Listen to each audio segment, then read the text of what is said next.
Yo, what's up? Welcome to Cybersecurity. Today we're going to be talking about malware analysis, and we're going to start a new series. We're going to start from zero and then move our way up and then see what happens. Research some malware, do some research, look at some low-level code, but at the same time be learning all of this. That's what I want for everyone to, learn it. Actually get in there and learn it.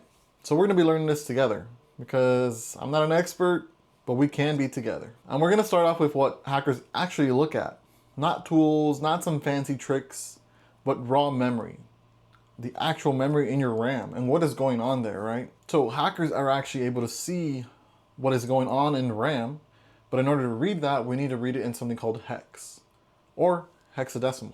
Let's go check that out. So every program that runs on your computer, it works the same way. It goes through RAM, and this is exactly where it lives while it's running. So usernames, passwords, what else? Your score for your game. So essentially, all this stuff lives in RAM, So with that said, the data in RAM, the usernames, passwords, your score, they're all living in RAM, but in something called hexadecimal. This hexadecimal then gets converted to something called binary, and then the CPU is able to translate that to on and off, and then, do its thing. So why exactly is this important, right? Who cares? What is up with this? This is important because if we're able to read hexadecimal and manipulate it, we can then change the score, we can then change your username, we can then change the password, or just retrieve it from RAM as the computer's running, and you can do whatever you want with that. Let's go. So let's actually do that. Let's hop on a quick game real quick, and let's use something called cheat engine. We're gonna give ourselves some score, and we're gonna give ourselves some points, and we'll do this by modifying RAM. All right, let's do this thing. Let's open up this Capcom Arcade Stadium that I just downloaded from Steam. And we're gonna see if we can give ourselves a really cool score. We get some trophies, some awards, all by changing the number in RAM and then seeing if it actually does something locally. This will give you a better understanding of what RAM is doing, what it's like, how it works, and literally a real life translation from a video game all the way down to your RAM and then your CPU, what is getting executed on the computer, and then all the way back to us where we get ourselves a nice bonus score. All right, so what I'm trying to do here is we're gonna log into Capcom, this cool arcade stadium, and then we're gonna play this game. Before we do that, let's run up cheat engine here. This you'll have to download, install, and whatnot. Now that you have cheat engine up, you're gonna essentially want to open it and connect it to, let's see, how can we do this? There we go. You're gonna wanna connect it to the Capcom Arcade Stadium. That way it's listening and it's reading the memory in RAM for this process, this thread only. So go ahead and attach debugger to process. We can now see what's inside the game, what's going on in RAM. And with that, we're gonna try to change our score. So let's actually try to do that. Let's go ahead into Capcom here. Let's play 1943. Sure. I think it's the only game I have. You can see my score up here is 0. I have no points. So let's play a little bit. Let's play a quick game. Cool. All right. Sick. Now let's play. All right. Now we're playing. Oh, shoot. Oh my gosh. What just happened? Everything got sped up. Ugh. I'll take you guys with me. I don't even know the controls, see? Oh my gosh. I'm spinning out of control. Bam. So game over. Okay, whatever, I lost. Sad day. Let's continue. Come on. Cool. Getting a bunch of little trophies over there. Really cool. So now if I go back, I should have some points now. Yeah, you see? 45 points. And we're gonna look for the value 45 because that was my last score. So we know that value. So that value is somewhere in RAM. So we're gonna do a first scan, and we're gonna leave all this as is, and then just do first scan. It's gonna look everywhere in RAM to see everything that was 45 and everything that wasn't. So that's all of these, okay? So in RAM, you have something called addresses, which is essentially the location of where this value is inside of RAM. So there's all these different addresses, kind of like your street. You have all these homes. And each one of them, you have a value. That's how we know exactly where it is, and that's how we're going to be able to exactly change it. with an address. So now what needs to happen is we need to play the game again and change the value from 45 to something else so that we can point and actually follow it with our finger, follow it, pointing. Remember this for later, pointing to where these values are tracking and where they're going in memory. So it was 45 before, where is it pointing now? Maybe 100 or whatever. And we can keep track of the both values, both memory addresses in this so that we can trace them.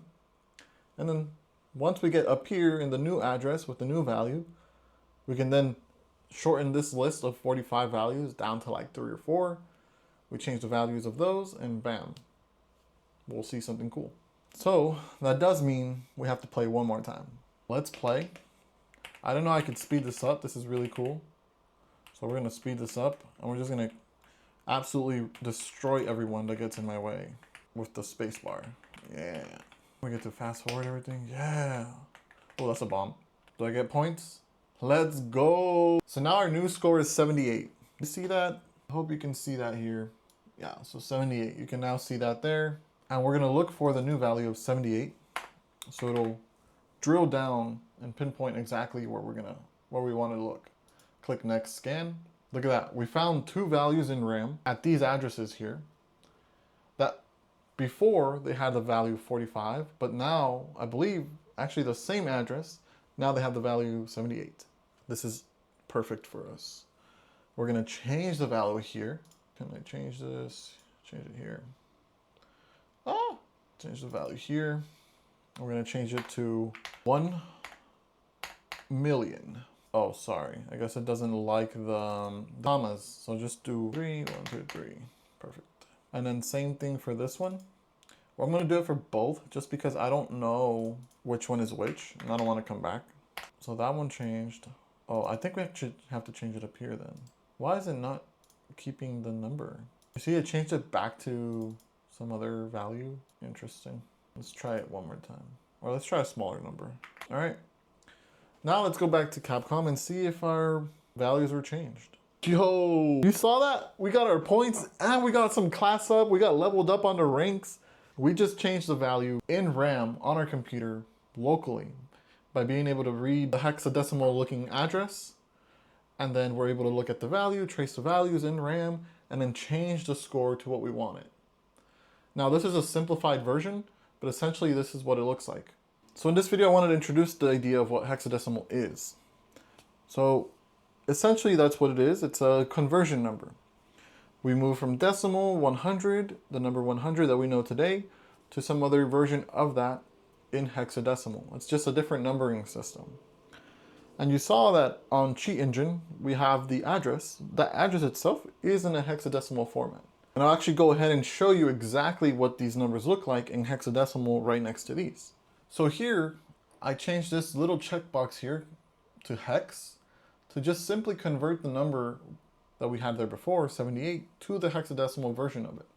And you can see here, it has all these different numbers and then 4E at the end. So 4E would be 78 in this case. And that's simply all it really is. It's being able to convert these numbers from decimal to hexadecimal to then from hexadecimal to binary, which is what the computer actually understands. But we don't want to read this binary. We want to read hexadecimal. It's simpler. We can simply convert that into letters. We can convert that into decimals. We convert that into numbers, many other things. And here I moved the values from decimals to hexadecimal values. So if I wanted to keep everything in hexadecimal format, all I would have to do is write them in this way. But again, that does look very ugly. Look, how can I know that that is 100,000? So I left it as default, which is a decimal, and then you can convert it back to hexadecimal to see what is actually happening there. Now, to quickly go over everything again, just to make sure it makes sense, I'm gonna write this out here. So I have my pencil. We have, your program. Whoops, it's a little laggy. You have your program, and that runs in RAM, and this essentially gets converted from, code to what we like to call assembly. And this is actually read in hexadecimal as well. And then, So this you can kind of also put in hex. That gets converted to binary. And these are actually commands that get executed on the CPU. So this is the whole flow of when the video game is running, this is what's happening. And essentially this is just on and off ones and zeros. 1 being on, 0 being off. This is the whole flow. And we need to essentially know hex to be able to read this assembly, help us read this assembly, to then be able to dissect what the code is doing before it gets converted into this execution. Here, if we can plug in code here, and we can actually, investigate what's happening, we can reverse engineer what this code is doing. We can reverse engineer malware, we can reverse engineer almost anything, really, if you're good enough. And that's why hex is important. We need to know what memory is doing, what these addresses are doing, what addresses mean what, values mean, and what they're pointing to, what exactly is going on. So just to recap, programs run in RAM, in memory. The values that these programs use, the usernames, the passwords, the scores, they're written in hex inside of RAM, or essentially also binary. And we can use disassemblers, we can use something like Cheat Engine, we can use something like Ghidra to look at assembly code that was converted into hex to then be executed later down the line, to then be able to reverse engineer these programs, reverse engineer malware, or do some security research, or just to see how the code works, to then be able to do whatever you want to do. This is the foundation of malware research, security research, reverse engineering, coding, and this is exactly where we're going to be diving into. It's going to be a bit of a challenge for me and whoever may be watching, who knows, I don't know. That's all I got for now. Cyberducky out.